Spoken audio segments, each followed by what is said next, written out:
You're listening to Paris Talks Marketing. My goal with this podcast is to dig deeper into digital marketing success than any other marketing podcast out there, to reveal the growth marketing strategies and tactics that are working today, empowering growth at amazing companies and organizations.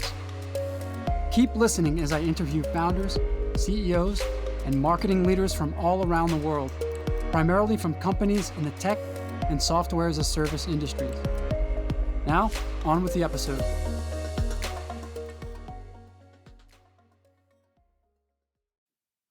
Hi, everyone. Today, I'm with Jeroen Corthout, who is the CEO and founder of Salesflare, which is an intelligent CRM built for SMBs selling B2B. It's mostly popular with agencies and SaaS companies. And Salesflare itself was founded when Jeroen was co-founder of another company called Liven, and he wanted to manage the leads for this software company in an easier way. So they didn't like to keep track of the leads manually, and they built Salesflare, which pulls customer data together automatically. And the rest is history, as they say. Salesflare is now the most popular CRM on Product Hunt. It's the top rated on review platforms like G2 for its ease of use and its automation features. So, Jeroen, welcome to the show. How are you doing? Yeah, thank you, Paris. Doing well. I want to correct one thing. The company that we used to have was called Explore Plus. It's not in the bio I sent you, and it was my co-founder who was called Leven. Oops, I'm very sorry about that. Yeah, no worries. Okay. But either way, I think this is a story that we see often, which is that you're working on some other product or project, and you realize that something is still not good enough, and you decide that you're going to fix the problem by starting your own thing. Is that generally what happened? And can you walk us through that story of how you founded Salesflare? Yeah, that's very much what happened. I personally worked previous to Explore Plus. I worked in a marketing consultancy called Across Health. The name doesn't matter. Where we used to work for big pharma, mainly, and some biotech, and we would help them to basically digitalize their marketing and sales. And we used a lot of Salesforce in there. I was very popular with big companies. And we also had Salesforce internally. And Salesforce was my very first CRM, and I took it very seriously. So I really tried to organize myself in there because they told me that's what it was for, right? But I didn't manage to. It was quite cumbersome. It was slow. Everything seemed like it was from sort of another enterprise planet. I was used to these very simple to-do list. It was called Wunder List. I had it on my phone. It worked perfectly for me. And then in Salesforce, all of a sudden, I had to fill out this whole form. And then if I would, it would trigger another one. And the notifications would only come if I opened up Salesforce, lots of stuff like that. In the end, I reverted back to my old ways. I stopped using Salesforce. I saw that most of my colleagues weren't really using it. They were just putting in opportunities to report to management. It was really more like a management reporting tool than it was a sales tool. And even at some point, one of my colleagues said, like, oh, maybe you shouldn't put the opportunities in that early. You should maybe wait a bit for because otherwise management is going to expect stuff. So don't do that. So really, really minimal use. And I didn't do anything with that insight for a few years until we were working on Expo Plus. And we actually needed a practical sales tool to help us follow up leads. And I knew that Salesforce wasn't helping with that. We looked at the market, we looked at different solutions, and we found some really nice things, much, much more helpful than Salesforce. But in the end, they always still failed on us, or actually we failed on the systems. So what we noticed is that at each time we sort of got in this downward spiral where we didn't input the data in the CRM as well as the system expected. So because it expects you basically at any moment to fill out, like you meet a new person, you put them in the CRM, you place a call, you put in the CRM, you send an email, you put it in the CRM, you have a meeting in the CRM, you see an email signature, it's like copy paste into the CRM. A new person is copied in, you're like, I know a new person at the company, put it in the CRM. And if you don't keep up with it like that, then at some point the system doesn't contain all the information. You cannot rely on it anymore to be a practical sales tool for you to help you. And then you start filling it out less, and then in the end it's just you stop using it and it becomes useless. And at some point we were working a lot with data, and we figured like, okay, but this data, it already exists in different places. The emails and the people you're in contact with and the email signatures and all this kind of stuff, relationship strengths, that's all in your mailbox. Then you have meetings in your calendar and people and people you're in touch with. There's calls in your phone, which you can be connected via the phone numbers to the people. There's email tracking, we can connect website tracking, company databases, social media, and you name it. And if we just connect all these things together, the system, computers are really good at doing that. People are not great at that, but computers are great at that. And then it would just feed it to the salespeople, and they can then use that information to manage their sales in a way better way, because there's going to be much more data available in a much more easy way than you would ever do manually. And that was in 2014. We started Salesflare, I think about exactly 7 years ago. And now we have over 2,000 companies using our software actively. We are, I think, rated number 3 on G2 for ease of use, and number 1 actually for ease of implementation. Mm-hmm. A lot of happy customers, and we're growing. It's not super easy because we're up against a lot of big competitors who have way more money than us, but it's going well. Mm-hmm. Can I ask you, what, in your opinion, when you started the company in 2014, based on these pain points that you just laid out, which mostly has to do with people spending too much time in the CRM and trying to keep it up to date and less time selling and making deals? And I do think that is a common pain point that I see a lot of CRMs trying to address. In your opinion, what has changed in the CRM space in the last 7 years since you started Salesflare? A lot of things. In the beginning, when we started synchronizing emails, people thought we were crazy. They said but why would you have your emails in the CRM? You should only have the important ones in the CRM. All the rest, people were of the idea, fed by the salespeople of CRM companies, that you should only put the really important stuff in a CRM. And that was mainly because, if you would put in more, that would be crazy. You would have an enormous amount of work. Nowadays, I think every CRM out there has a sort of email synchronization feature. If they don't, they're way behind. We've seen CRMs becoming more and more about communication, putting that at the center, something we did from the start. And that the data is basically it's not so much an address book anymore. It's more and more a system that you use to communicate, follow up on communication, which is in the end what sales is all about. Sales is not about having a database. It's about communicating with people, and because communicating, that's building a relationship, right? I think that's what I've seen mostly in the last 7 years, and recently. We're also seeing that CRMs are becoming more and more the sales tool. So they've been evolving from, let's say, databases to sales communication platforms. And they're becoming more and more sales platforms, absorbing more and more of the sales automation stuff you've seen popping up in the last 7 years. Mm-hmm. It's all being integrated in the CRM now because that makes sense. That's where all the data resides, where it should come together. And obviously, there will still be tools built around Salesforce because there's so much to complement in Salesforce that they don't have. But the small business CRMs are absorbing all that functionality really quickly. Mm-hmm. And can you explain the decision why to focus more on small businesses? as opposed to try to go up to mid-market or enterprise? Yeah, the vision we had for enterprises, which is what we started initially on, is what we focused on in the very early stages.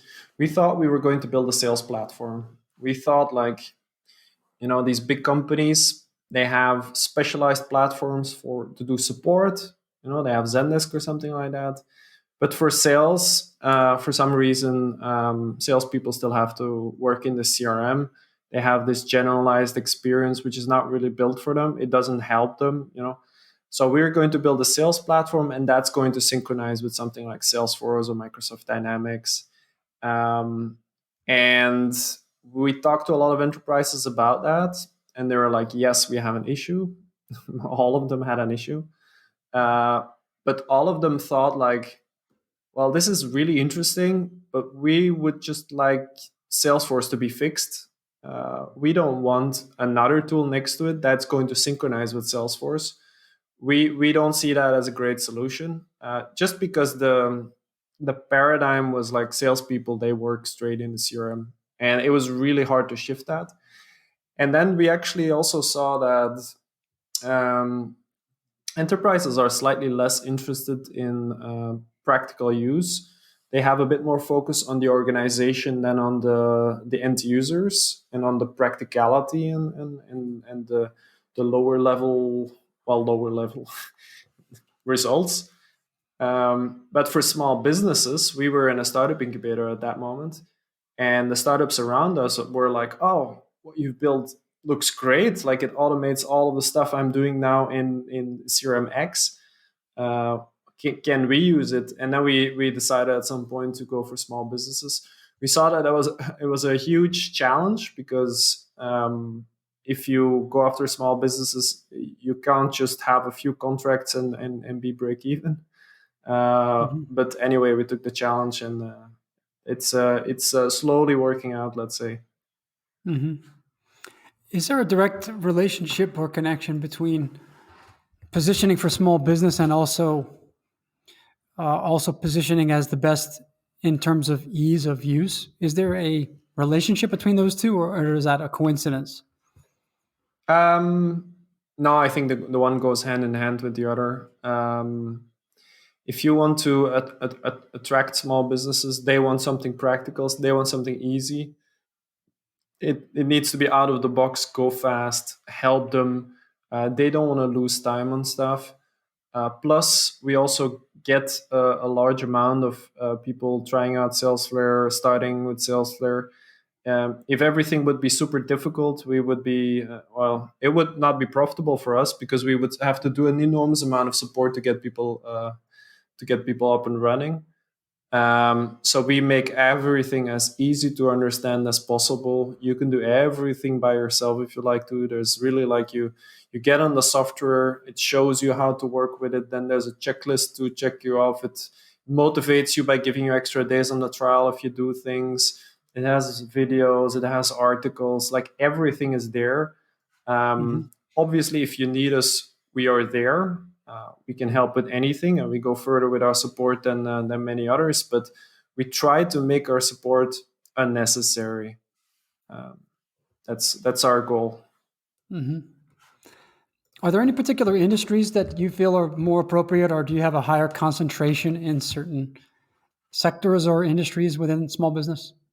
Yeah, we have higher concentration in agencies, which is kind of a broad thing, but it's a lot of digital marketing agencies. It's things like events agencies and consultancies, and actually also software development companies that write software for others. And then on the other hand, we have a lot of tech companies, historically mostly startups, but we're attracting more and more medium-sized ones as well, like telecom operators and stuff. That's the main two personas on Salesforce, and then we have some others, but Okay. they're more niche. Yeah.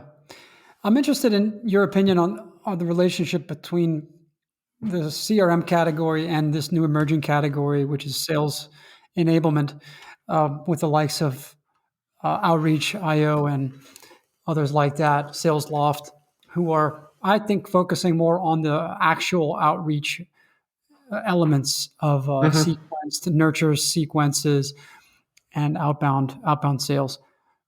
How do you see that relationship? Do you think that these categories might wind up merging in the future? They will certainly merge, and they will first merge in small businesses. Hmm. Actually, we've built in an email outreach tool in Salesforce already last year. So you can use Salesforce from outreach to closing, and I can see that going further and further. In the enterprises, it might stay specialized solutions for a while. Everything there is built up of you have your Salesforce, and then you have all these different hubs, and then whatever. Whether it's an internal soft like a Salesforce application or one from another vendor, I don't think it matters too much.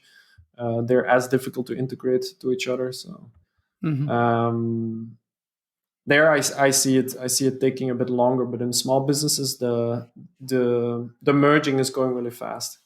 Hmm. Yeah, I think it's quite common actually to see small business even leading the way for innovation just out of necessity. Because Yeah, they tend to move faster. They tend to make decisions faster because of lack of size and bureaucracy. So the big companies move like an oil tanker, but the small businesses are more nimble, like speedboats. yeah. You often see trends starting in small businesses. Then the first companies who go on these trends, they go up market, as they say. They go to the enterprises because there's more money there. They leave space in the small businesses. Then other players jump on that because the solution that used to be for small businesses is now for enterprises, and the small businesses feel like what is this? And then as the markets sort of start saturating, then you see a lot of niche players coming in that take different niches, and then at some point the whole market starts absorbing markets around it, basically, Hmm. which is the stage we're currently in with CRMs. Yeah, I think among all the SaaS categories that are out there, I think CRM has got to be one of the most mature and also complex in terms of just in terms of its development, because I think it was one of the founding categories of SaaS, actually, and in terms of all the other adjacent categories that are emerging around it, and some of those are getting eaten by the CRM category, and some of them are sticking out their own categories, and it's very dynamic. And then you've got Salesforce, which is probably still it's the name in SaaS. I'd say even today, it's It's still 20% of the market, yeah, and I think yeah, still growing. They're having a hard time in small businesses. I think I don't have data on it, but when I hear people talk about it, yeah. it seems like the small business market has given up on Salesforce. But I'm sure it's Mhm. still thriving in enterprises, and I'm sure there's still a lot of enterprises who have some really old system that they can replace. So Mhm. they won't be gone for a while. Did HubSpot try to fill that void because Salesforce was never really a good answer for small business when HubSpot HubSpot is decided to make a definitely footprint? trying to do that. Yeah, HubSpot is probably the biggest player out there right now in the small business space. Hmm. It's what we're mostly compared to because they just have so much money. They're a publicly traded company. Hmm. They generously overprice their software, so they have a lot of money to throw at attracting new customers as well. They make about 10K per company per year. I don't know whether you know how much that is, but it's a ton of money. Just Oh, okay. because you get in on a free CRM, but then they upsell you like with an enormous amount of packages that rise really quickly from Hmm. there. It's working out very well for them. Hmm. Yeah, I think it's a very interesting strategy because they have an easy entry point with the free CRM. You quickly run into the limits of that free CRM and realize that you need more. And then from that point on, I think it's a slippery slope. And I've talked to a lot of people that have been on HubSpot and said, "Wow, the price increase. It's like you just blink and you're paying another $20 a month for something else." And I think that kind of works against them in some way, but I'm sure they've tested it and they've managed to figure out where's the sweet spot between that kind of pricing, which really upsells very quickly, and also the retention rates, and which is going to max out lifetime value the most. And I saw that as the first big CRM brand to go all in on product led growth with the free CRM, because the other players, Salesforce, hadn't done it. I'm curious to know if you have ever thought about going for a freemium type of a product and taking the same route that HubSpot took with product led Yeah, growth. first of all, HubSpot was definitely not the first one to go for product-led growth. I think it was the last one, but they're the first one to claim Okay. they do it with everything. They do it with like inbound marketing. Inbound marketing exists. They claim the category. They say Hmm. we are the leaders, whatever. They do the same with product-led growth now, but this has Hmm. been around for forever. I mean, Yeah. Zoho has been doing it, which is huge. Hmm. Fresh Sales is younger, but they have been doing it for a long while.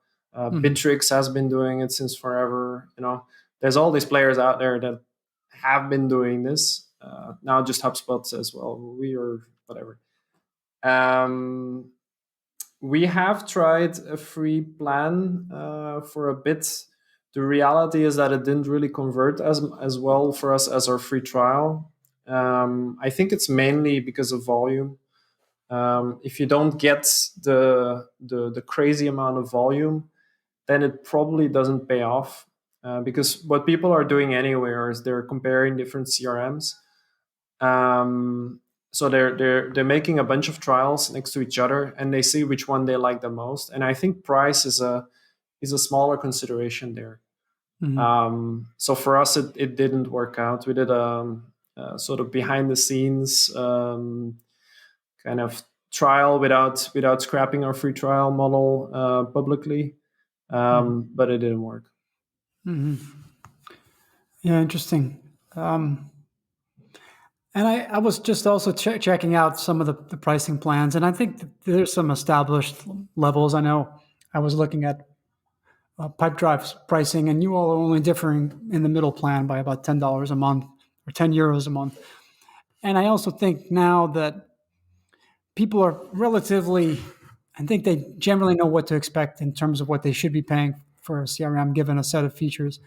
And it's going to be more about other less tangible factors, the ease of use, the UX, the adoption rates that they see in their team using the product. And I think this is probably what is making the final decision. I I'm think you're also. spot on. Mhm. It should at least be the thing that makes the final decision. I mean, Mhm. would you go for a CRM that your team is going to use, or one that your team is not going to use? I think that should be the main deciding factor, because if it's a CRM your team is not going to use, then you better get none. So I think if you make a list of criteria for you to choose a CRM, put that on top. Are they going to use it, or are they not going to use it? Mhm. And then from there you can add other criteria. But check that first. Involve your team, have them try it, see whether they like it, see whether they see themselves working with it consistently every day. If Mhm. that's a check, then you can go for other checkboxes. Yeah. Now, salespeople sometimes need a bit of an incentive too to do a good job keeping the CRM up to date. Do you think it's a good idea for salespeople to be partially compensated on their use of the CRM? I think it's a possibility, but it's not. I only see this kind of things, at least in our customers, being implemented in those that don't take um, the real issue seriously. Like the main thing is you choose a CRM that is going to fulfill your goals, because there's many different CRMs out there. You make sure that your team is going to use it by involving them in the process, by seeing whether it's actually something they want to use and stuff. Then you sit together with your team and you figure out how you're going to use it together, because you can use a CRM in many different ways.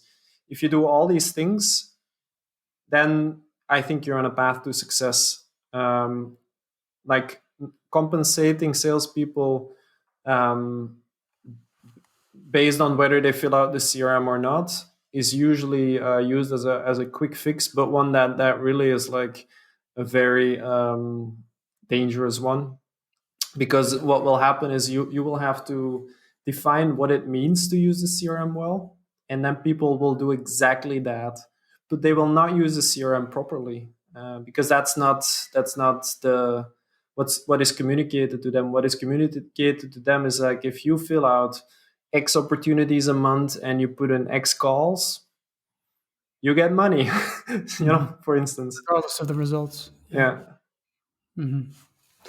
Cool. I want to now dig a little bit deeper into some of the marketing efforts and what I'm seeing and using some of my tools. And I want to start with organic SEO. Unfortunately, I can't share my screen, but let me just describe to you what I'm seeing.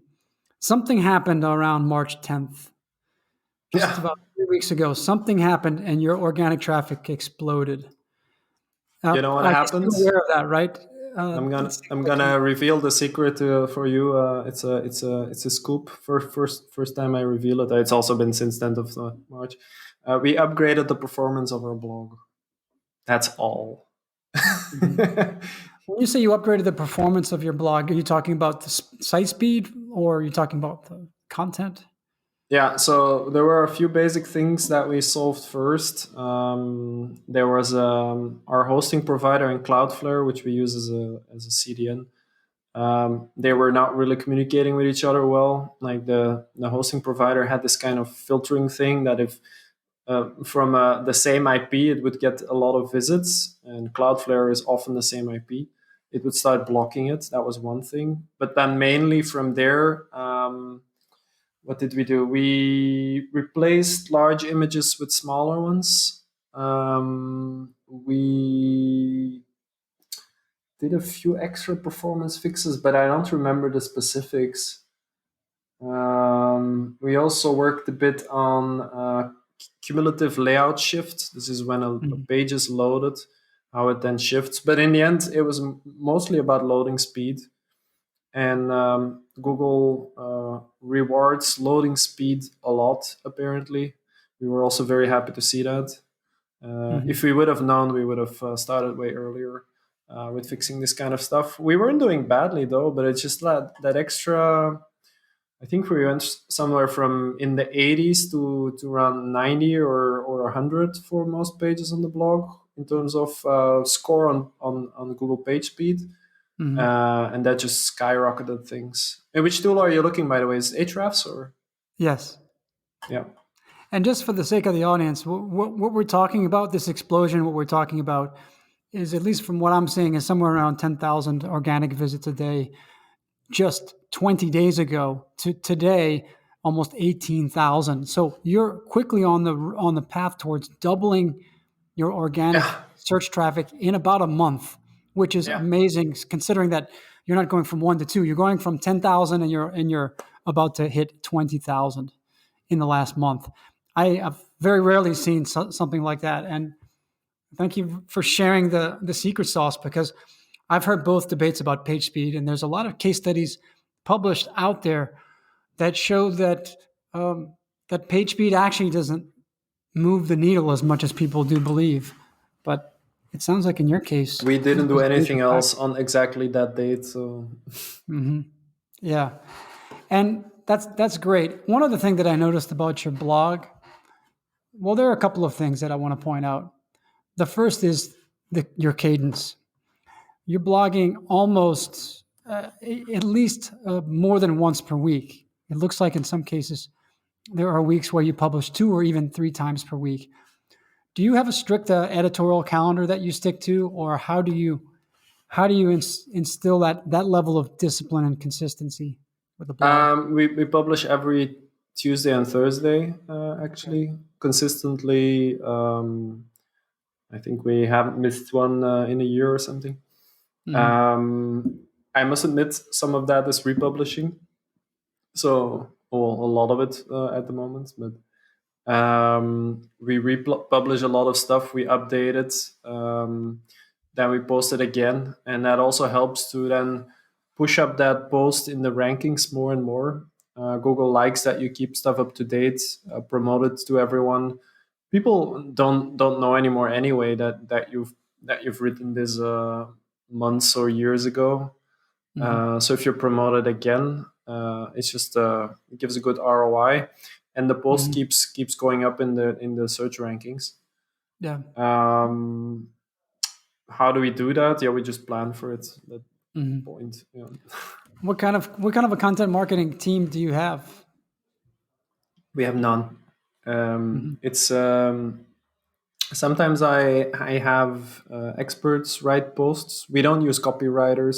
We've done a bit of that in the past, but it was really not a great experience because I would basically end up writing the outlines for the post to such an extent that I could have written it myself and then cleaning it up afterwards and stuff. I mean, at some point I figured, why don't I just write it myself? Because what you have very often have with copywriters is that you have them write about something they actually don't really know about, and we write a lot about sales, and that's probably one of the most difficult topics because copywriters don't know anything about sales, and finding sales experts that can write well is also really hard. There's some out there. Usually because they can earn a lot more selling than they can writing about selling, I suppose. Yeah, and I think there's something about salespeople that doesn't make them great writers. I don't know. Um, they're usually better talkers than writers, if that makes sense. Oh, perfect Um, sense. Hmm. yeah, there are some sales consultants that are better at it. I try to find those people, and we also do posts on other topics like we startup funding and content marketing and stuff like that. And then I try to set out a schedule and have them write write the posts like a large series of them at once. We also have a podcast running, which is a way easier way to create content. And then we have our product updates and things like that. And then in between, we just take old posts that we republish, update a bit to make sure that they're up to date, and then re-promote them. I want to dive into the podcast point there because I recently launched this podcast just a couple of months ago, and one of my goals was, in addition to thought leadership and building an audience, was actually to come up with an easier way for us to create content because I really enjoy talking a lot more than I enjoy sitting down and writing. And I felt like if I just had natural conversations, then our team can repurpose that into blog posts and other formats. And it's working great so far. Um, how long have you been podcasting? 3 years now, almost to the date, I think. Um, I started it off as I thought it was an interesting sort of type of content for startup founders, which is an important target group for us. I have a podcast in which we look for the person behind the company, usually slightly more well known companies, so that people can identify with them. It makes the founder journey a bit less lonely if they can see that other people are going through similar things and are also just humans. So I try to focus on that. In terms of type of content, it's not our most successful one in terms of readership, I think. It does attract a nice audience, which is nice about it. Um, what I mostly do it for nowadays is for networking. I can send a message to someone and say, "Do you want to be on the podcast?" And then I can interview them for an hour. Basically, ask them a lot of personal questions. It's really nice. We had some good partnerships coming out of that already. Hmm. Yeah, excellent. It sounds like you spend quite a big chunk of your time on marketing. About how much? How do you divide your time? How much is on marketing and how much is on other parts of the business? Probably 60% of my time is on marketing. Hmm. And then the rest is all kinds of stuff. including finance and HR and things like that, but also a lot of product stuff. Probably product is after marketing my main thing I'm busy with. And then sometimes helping with supporting some customers here and there and helping with partnerships. So yeah, I think that's seems to be a pretty healthy amount for marketing as a CEO. And I guess your background was a little bit in that area, so you feel comfortable with it. Just the level of depth that you're speaking about keywords and content, and even things like um, the what Google calls the so-called the core web vitals that you described. These core web vitals, where page layout shift now is a big ranking factor. I mean, you have to dig into tools like Google Search Console to actually to see that and to optimize for it. So it sounds like you really your depth there is quite impressive. Um, and where do you want to go with the company from here forward? I mean, you're 7 years in now. You've established a great foundation and a nice base of customers. I think the category is still growing and it's very dynamic. So where do you want to take this? Yeah, we are. So we started with very small companies. We're taking on more and more mid-sized ones, adding some extra functionality to make sure that they are in the right place, that there's nothing they miss and stuff. And secondly, it's really focusing on seeing what else in the sales space we can do better, what we can help people with, absorbing some of the functionality that I talked about earlier, so that your CRM really becomes a more and more powerful tool for you to help you do sales. That's what we're really focusing on. Make sales really easy. Like make sure that people can build really strong relationships without having to be stuck in software while doing that. Mm-hmm.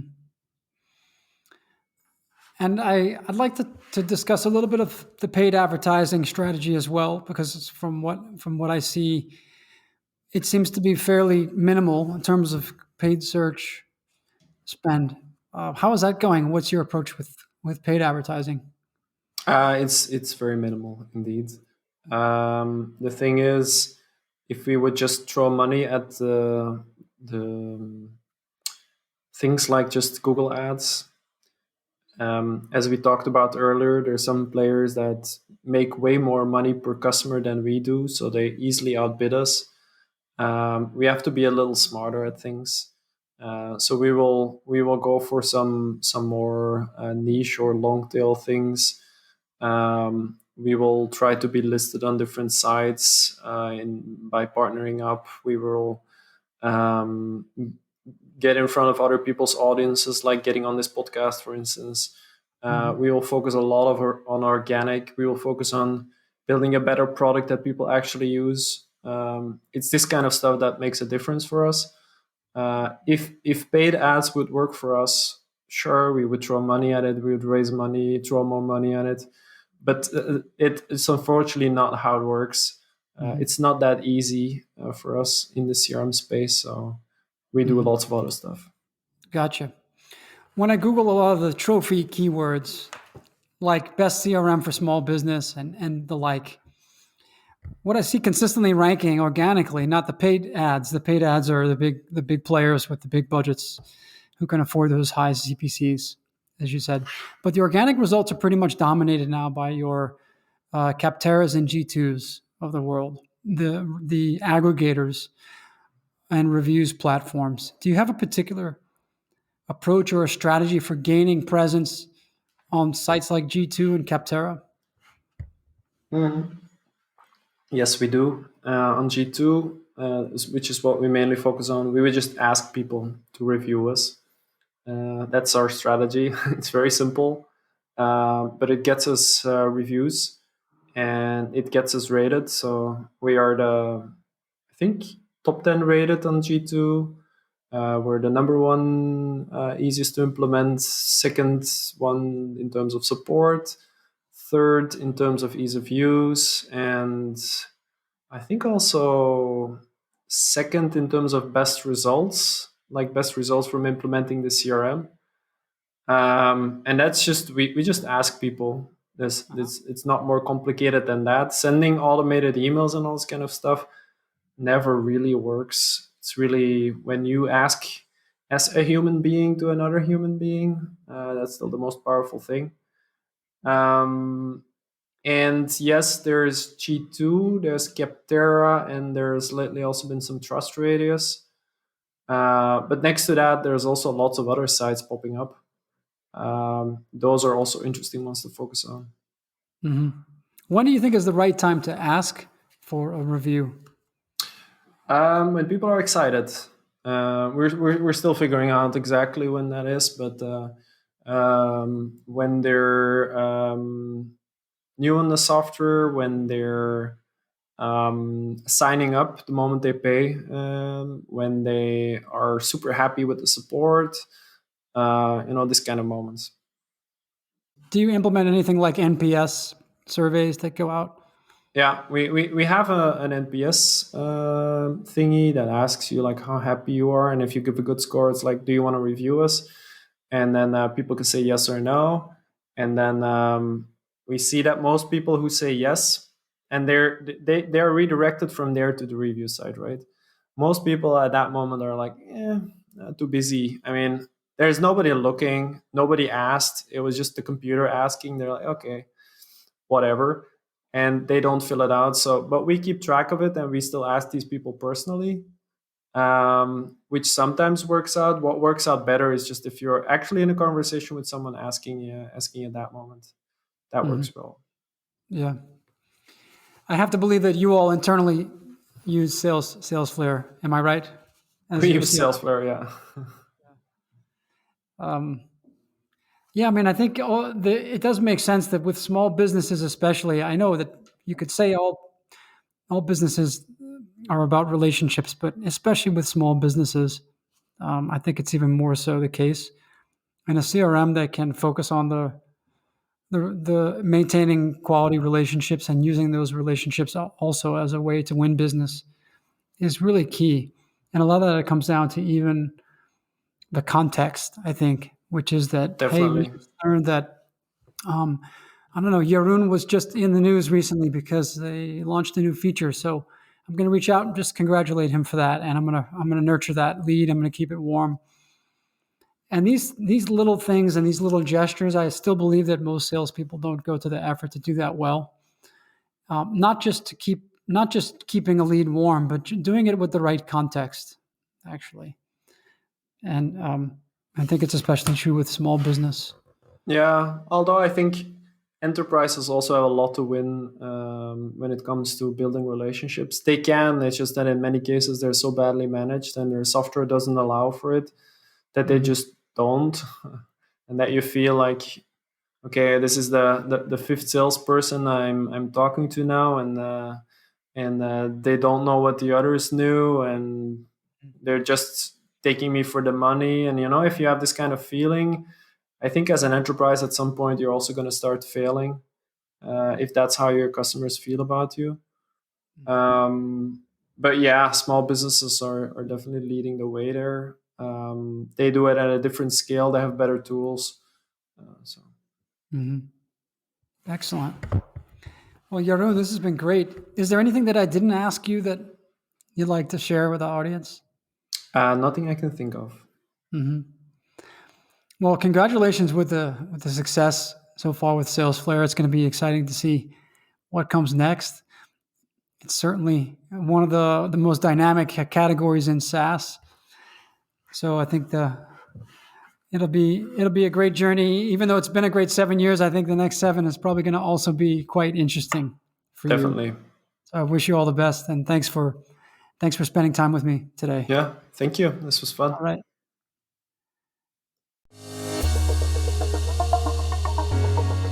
Another great episode in the books. Hope you enjoyed it. If you want to get notified when future episodes drop, be sure to subscribe to Paris Talks Marketing on your favorite podcast player. And to learn more about SaaS growth marketing, visit hop.online. That's hop, H-O-P.online. Have a great day.